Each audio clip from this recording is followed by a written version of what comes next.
Если приходится иметь дело с противником, заметно превосходящим численно, то самым разумным решением будет то, что обеспечит позиционное преимущество. Правда, найти подходящую площадку для эффективной и успешной обороны бывает сложно. Особенно если искомая точка должна быть жестко привязана к некой стационарной локации, транспортному узлу, стратегическому ресурсу и так далее. И в таком случае оборонительную позицию, годную для сдерживания агрессивного большинства, приходится создавать искусственно. Древние римляне при краткосрочных визитах к недружелюбным соседям довольствовались укрепленным военным лагерем, опоясанным рогатками и рвами. В темные века приходилось городить тын на вершине какого-нибудь холма. Со временем к деревянному забору на горке добавилась башня, с которой наблюдали за округой и постреливали в излишне ретивых. Потом башню увеличили в габаритах, превратив в круглую стену. Но такая защита не обеспечивала массированного огня, в случае чего, поэтому стены выпрямили, установив выдвинутые за внешний периметр башни, что позволяло организовать продольный обстрел стен. Правда, какое-то время башни строили с прямыми углами, так проще. Но по мере развития стенобитных орудий снова перешли на круглые, поскольку они лучше сопротивлялись обстрелу. Как только более-менее оперилась осадная артиллерия, и порох стал не таким дорогим и экзотическим, пришлось срочно снижать высоту прежних оборонительных конструкций и наращивать толщину стен.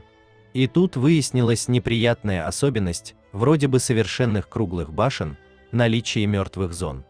То есть на определенном расстоянии от стен выходило, что пушки, установленные в башне, не могли палить по врагу, накопившемуся у подножия. И тогда настала эпоха крепостей, в плане похожих на многолучевую звезду. Постепенно многолучевые крепости обрастали бастионами и другими фортификационными бонусами, делавшими их вроде бы совсем уж неприступными, но крепко дорогими. И потому позволить подобную роскошь могли только самые богатые и только на стратегических направлениях. К слову, Франция создала по всем границам сеть таких крепостей, но потом еле-еле оправилась от дефицита бюджета. К тому же при ведении боевых действий повысилось значение маневра, так что от большинства военных крепостей требовалось просто какое-то время сдерживать продвижение противника и сковывать его инициативу. Причем хотелось, чтобы это получалось малыми силами с минимальными предварительными затратами. Вот тогда-то снова вспомнили о круглых башнях. Правда, им изрядно утолстили стены и устроили глубокие подвалы для хранения припасов. Многого от новых укреплений не ждали. Только бы продержаться до прихода основных сил. Тем более, что и гарнизоната на них размещали всего ничего, десятка-полтора-два солдат и офицера. Зато получалось предельно дешево. А в случае потери не катастрофично. Первыми такие башни стали сооружать генуэзцы. Для защиты корсиканского побережья от посягательств берберских пиратов. Примерно с конца 15 столетия. В конце 18 века британцы, желая сэкономить, понастроили похожих башен по береговой линии острова Джерси, чтобы затруднить высадку французов. Поскольку это был проект губернатора острова Конвия, то подобные укрепления прозвали башнями Конвия или башнями Джерси. Собственно, это были миниатюрные крепости, в массивных стенах которых устраивали множество бойниц. В 1794 году британцы предприняли штурм города Сен-Флорана на Корсике. И там им пришлось близко познакомиться с подобной башней на мысе Мартелла. Причем укрепление, доставившее массу хлопот англичанам, было из числа старых генуэзских. И даже такой устаревший форт не получалось взять несколько дней. Его регулярно обстреливали с моря, а захватили с суши ценой неимоверных усилий. Впечатленные эффективностью столь простого решения, англичане переработали генуэзский проект и на его основе создали свой вариант, получивший название башни Мартелла. Это была трех- или четырехъярусная башня с массивными стенами, способными вынести массированный огонь артиллерии того времени. Причем стены практически не имели слабых мест, только входная дверь. которая делалась на высоте метров 5 над уровнем грунта и до которой дотягивались по приставной лестнице.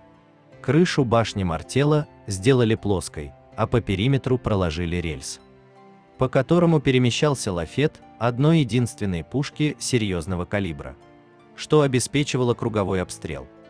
В подвальных помещениях имелись колодец, продуктовый погреб, пороховой склад, казармы для офицеров и солдат.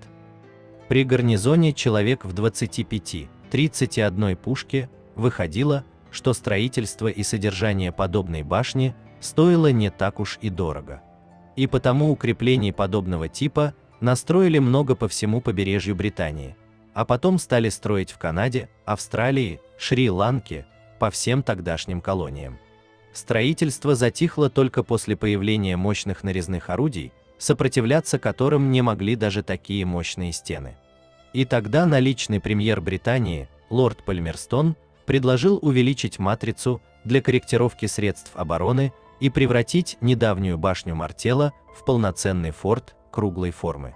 И начался бум строительства фортов Пальмерстона, круглых в плане крепостей, береговой обороны, пик строительства примерно с 1865 по 1880 год. Причем новинка приглянулась многим.